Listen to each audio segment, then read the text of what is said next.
let us continue our discussion of the early Ashkenazic community by looking a little more closely at family life and at women's experience in particular.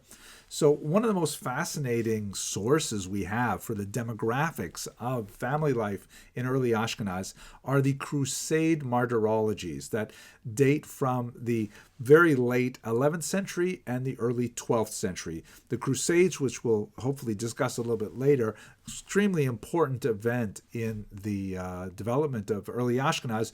There were a series of very horrific massacres in the Rhineland, which were memorialized by Jewish writers in a series of chronicles, which list in great detail the horrific nature of the violence and their tributes to the victims, really. That's why they're martyrologies. Incidentally, we also have Christian accounts of these crusades that corroborate a lot of the horrific details of these massacres.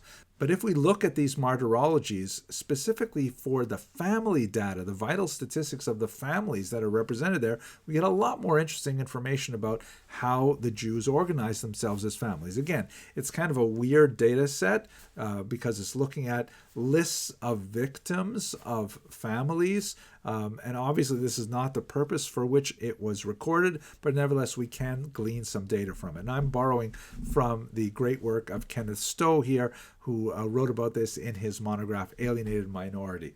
So if we look at Mainz, for example, the chronologies list 168 different groups of people. 122 of them are broken down into families, and 46 are solitaries, meaning individuals who are killed by the Crusaders who are probably students or orphans not connected to other family members. So, and we have very similar data from Worms and Köln that seem to be following the same sort of pattern. We don't have any kind of data like this for contemporary Christian families, which makes it difficult to compare Jews to Christians, of course, but nevertheless we can see some internal comparisons. So what do we see from all this? First of all, the marriage rate is close to 100%. Very high stress placed on marriage, that, this is something that is an ideal for people who come of age. Surprisingly, however, the average family size is somewhat small. One would think, perhaps, based on looking at, contemporary modern Orthodox families, I don't mean modern Orthodox, but modern Orthodox families, which tend to be fairly large, these families in early Ashkenaz have on average only 2 children, and only 15% of those families live in multi-generational households. Now again, remember the data set is looking at people who are victims of Crusader violence. Maybe there is some special reason why certain groups were able to avoid that violence and are not listed in the martyrologies. But if we assume that it had nothing to do with the size of the family or the generational quality of the family, this seems to be a reasonable assumption about the nature of all Jewish families, not just those who were killed by the Crusaders. It might have a lot to do with urbanization and with the economics of family size in urban environments. Whenever Jews become urbanized, like all people, when they become urbanized, they tend to have smaller numbers of children, as opposed to rural economies, which are based on having more hands out in the field, and having larger families is like much more of an economic benefit. And it also probably relates to the use of birth control, which is discussed among the scholars at that time, specifically something called a moch, which the Tosfos will discuss later. We'll talk about who Tosfos was in a later class.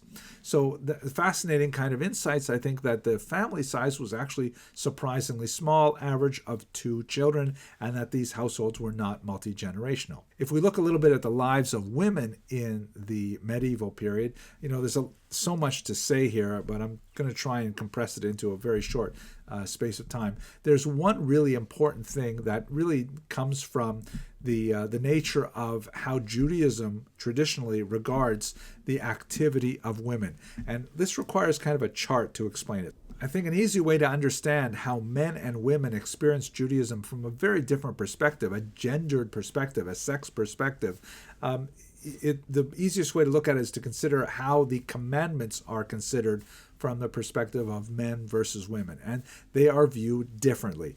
Basically, we can divide all of the commandments in the Torah and the rabbinic tradition, of which there are 613 according to the traditional account. You can divide them into positive commandments and negative commandments. That is, those commandments which are thou shalt do, go out and do something, and those which are thou shalt not, refrain from doing something.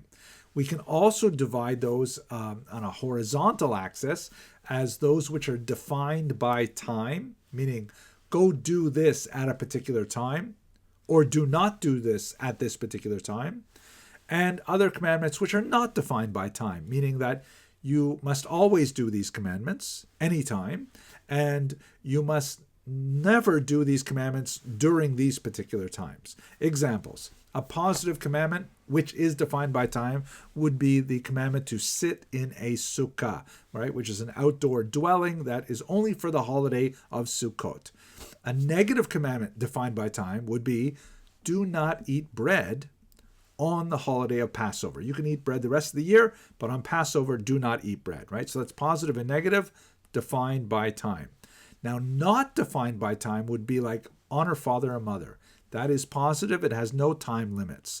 There are perhaps some other limits, abuse of parents, things like that, not for our discussion today, but the commandment to honor your father and mother is always relevant regardless of time.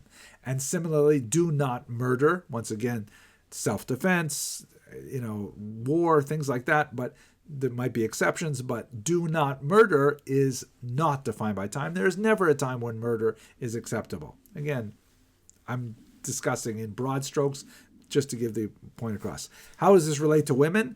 Key distinction for women is that women are exempt from one category of commandments in traditional Judaism, those which are positive and defined by time, which means that a whole host of activities, such as, for example, going to synagogue to pray with a minyan, is something which is positive and defined by time, because there's the morning prayer, the afternoon prayer, the evening prayer.